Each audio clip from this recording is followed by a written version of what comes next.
como é que é ensinado em Vêneto? Como é que essa relação do educar e ensinar no Vêneto? Como é que é isso? Ensinar, eu usava mais parecido com o italiano, né? Mas, sobretudo, lá se usava fare capire. Quer dizer, fazer com que ele aprenda, né? Fare capire. Quer dizer, fazer-lhe capere, né? Pegar, saisir.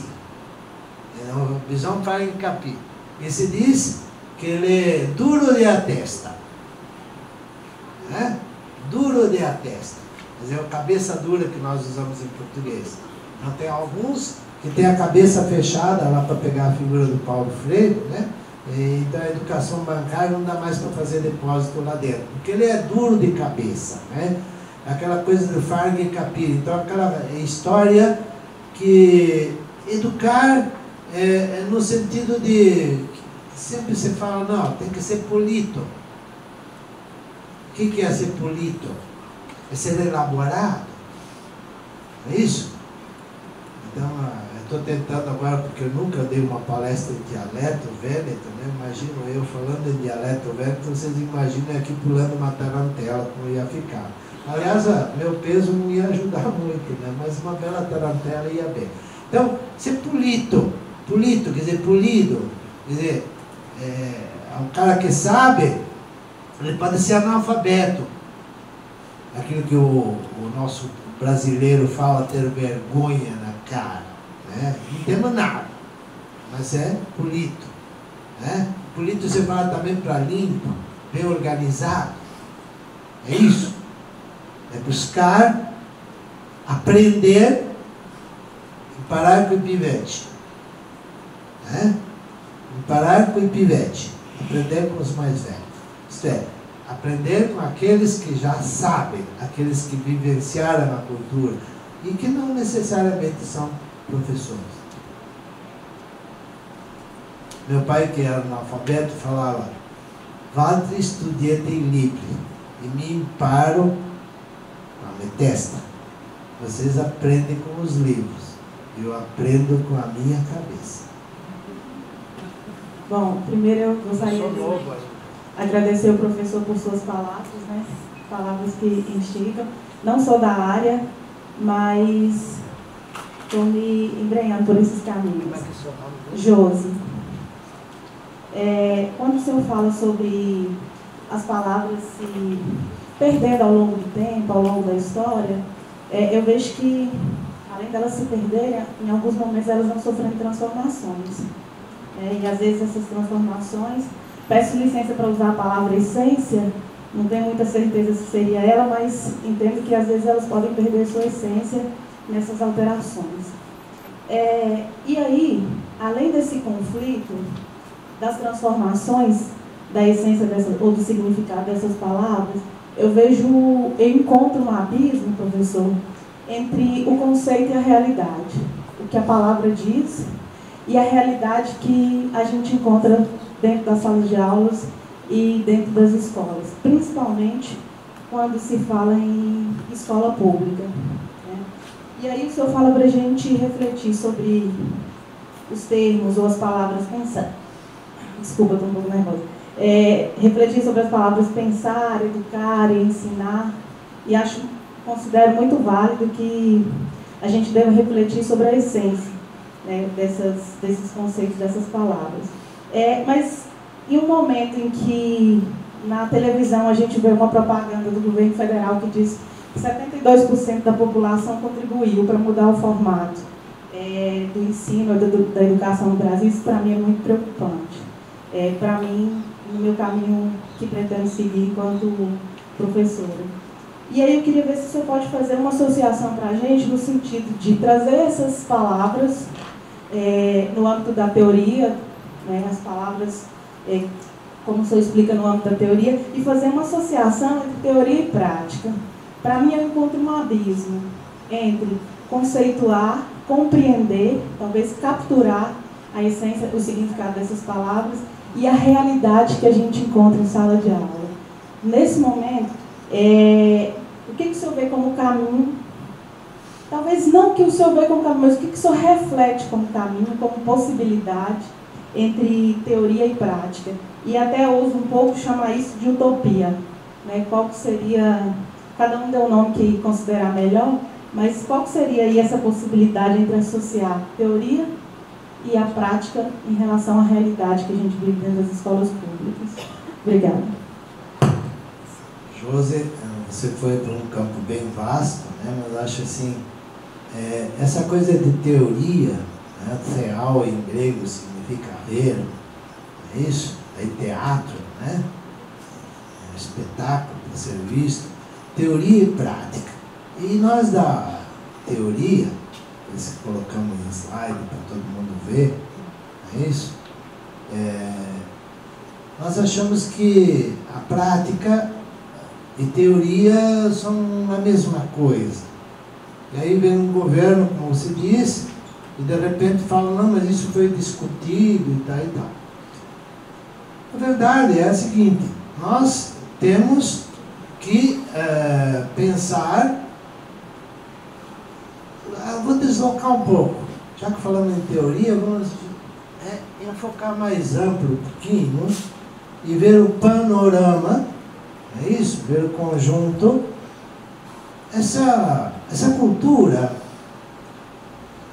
digamos assim, para falarmos da época da escrita, 2.500 anos, nós poderíamos falar mais, 3.000 anos, é isso? Nesses 3 milênios, o que aconteceu na história? Do ponto de vista político, social, do ponto de vista de guerras, de conflitos, de predomínio de uma teoria sobre outra, do sistema de ensino da China, do sistema de ensino da Índia, da Itália, o nosso, que vai tentando buscar caminhos, mas por outro lado é uma arma muito perigosa, essa coisa do ensinar, né? Que de fato parece que esse governo é exatamente o que ele quer, que a gente volte a ensinar, a marcar algumas posições que vão ser decisivas. Então, olhando nesse conjunto, né, da cultura, é que fica aquela responsabilidade. Nós temos que ser sempre lecture. Todo mundo vai entrar no grupo de pesquisa.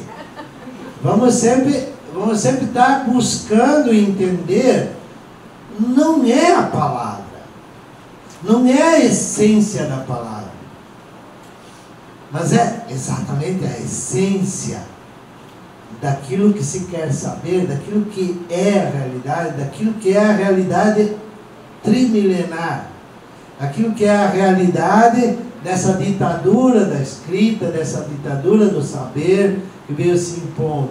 O que aconteceu? Eu vou ter que, procurar entrar em sintonia, e o tempo é curto, é muito curto.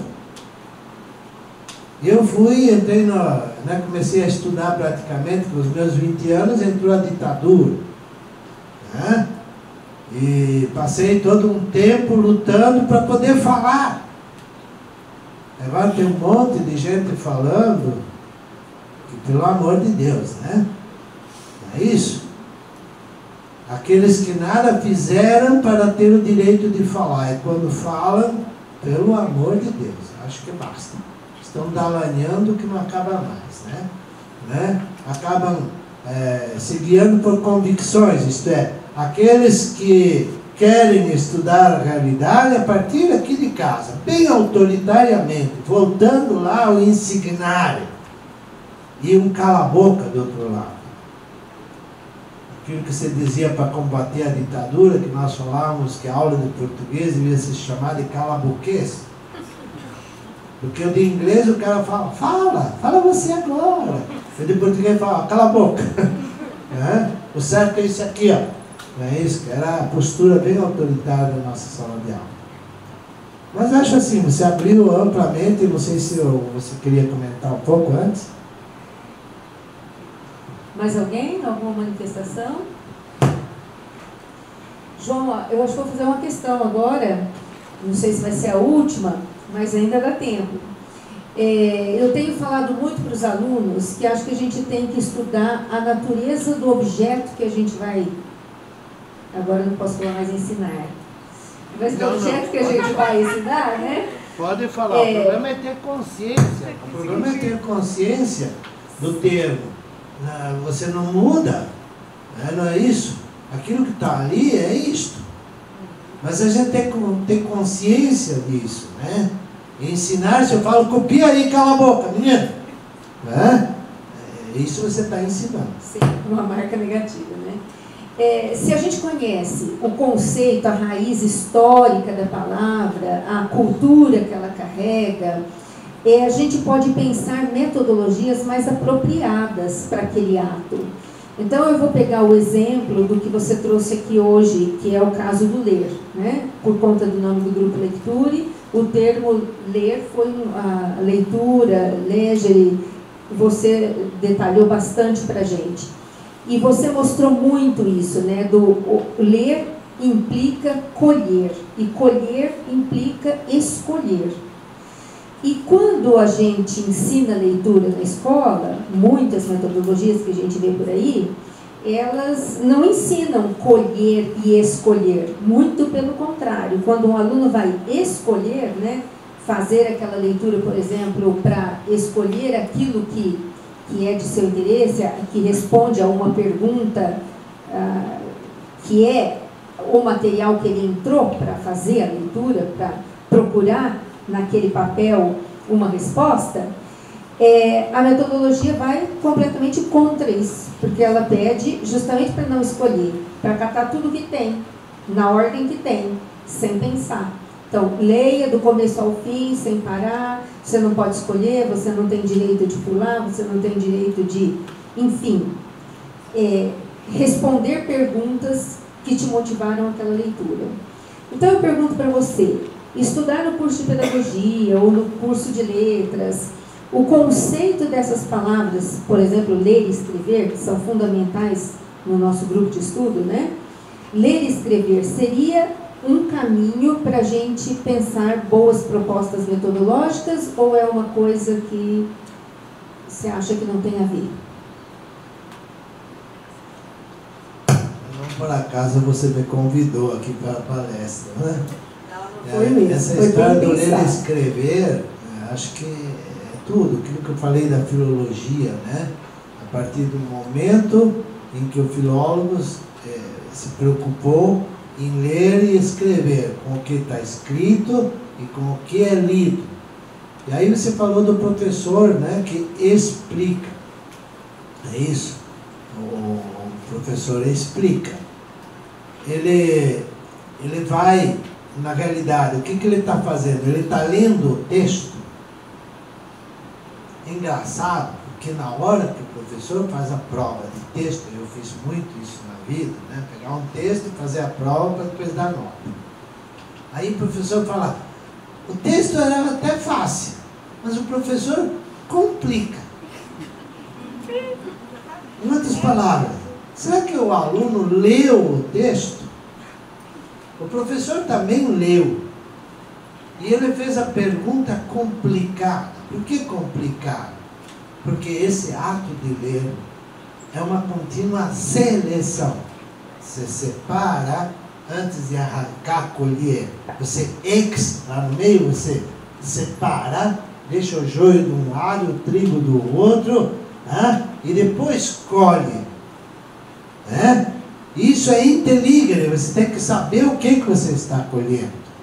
Quer dizer, quando ele está lendo aquele texto, ele está imaginando uma coisa seguinte: o saber está pronto e você tem nada mais que fazer do que pegar e manjetase, e come e cala a boca. Manjetase, já provocou no meu vérito, agora já viu, vou terminar falando em vérito. E ti manjetase, quer dizer, come e fica quieto. Isto é, você pega isto que já existe, já está pronto. Aquilo que é bom para você, eu sei o que é bom para você. Aquilo que você precisa é isso. Não importa que depois você morra de dor de estômago. E aí é a maturidade, né, que você vai ter nesse ler e escrever. Então, o processo que eu gostaria de chamar a atenção nessa sua pergunta para o seligere, o selecionar. Quer dizer, na realidade, quando eu penso, vejo aí da educação de infância, que agora sou obrigado a assistir lá da professora Ana Maria, né, que fala que é do mestrado lá na educação, trabalha com educação básica também, né? Que por acaso é a esposa dele? É por acaso, né? Faz só 47 anos, né? Mas estou dizendo, de repente você vai, que atividade você vai propor para a criança hoje? Você vai ensinar o verbo cantar, a primeira conjugação, é isso? O que você vai fazer? Porque, digamos que na quinta série, que eu pegava mais na quinta série, até que é fácil. Você já tem um ponto lá, tem um livro didático e prega o rei. Isto é, o saber aprende isto e viverás. Né? O saber está aqui, é mais ou menos aquela atitude vendo o evangélico, né? Traz a mensagem lá do alto, é essa aqui, está escrito aqui. Você não tem que fazer nada, está pronto. O saber não. O saber exige que você saboreie, que você deguste. E se ele é indigesto, você não come. Saborear, veja, saber e sabor, a mesma palavra latina, sapere. Aí vem o sapore e o sapere, vamos falar assim que deu o nosso saber, né? O sapere e o sapore. Sabor, saborear. Basta conhecer, é ler aquele texto e saber extrair, né? Aquela cultura, aquele conhecimento que não está dado. Não é porque está escrito. Não está dado. Às vezes aquele coleguinha mais apagadinho lá, que de repente na hora da leitura ele fala, professor, posso falar? Professor não, né? Vai falar ali fulano de tal, posso falar? E aí ele vai destacar um ponto que a gente fala, mas isso muda tudo. Então eu não li o texto. Não é isso que acontece com a gente? Então aí entra a produção científica, quer dizer, nós estamos tentando colocar um pouquinho do nosso, um pouquinho de contribuição nesse saber elaborado, nessa ditadura da escrita, mas note bem, acho que são poucos que trabalham na contramão. Eu diria até contra a cultura, mas isso é outro assunto.